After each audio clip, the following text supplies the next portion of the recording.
Saudi আরবের জন্য বিখ্যাত হলো খেজুর। তো আজকে এক জায়গাতে কাজে যাচ্ছিলাম, তো এখানে অনেকগুলা খেজুর বাগান দেখছি। তো তার জন্য আর কি এখানে দাঁড়াইলাম।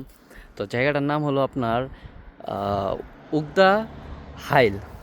তো যারা হাইল থাকেন সকলেই চিনেন যে উগদা আসলে হাইলের মাঝে সব থেকে সুন্দর জায়গা। তো শুধু এখানে না, ওই দিক দিয়েও খেজুর বাগান আছে। তো যার কারণে রাস্তার মাঝে আর কি দাঁড়ানো হলো। তো এখন কাজে যাচ্ছিলাম, তো ভাবলাম যে একটু দাঁড়ায় একটু আপনাদেরকেও দেখাই যে সৌদি আরবের যে কত নিয়ামত, আল্লাহ তাআলা যে কত নিয়ামত রাখছে, সেই জিনিসটা যারা সৌদি আরবে না থাকে তারা বুঝবে না। তো এই জায়গাগুলো আসলে আমার কাছে খুবই সুন্দর লাগে।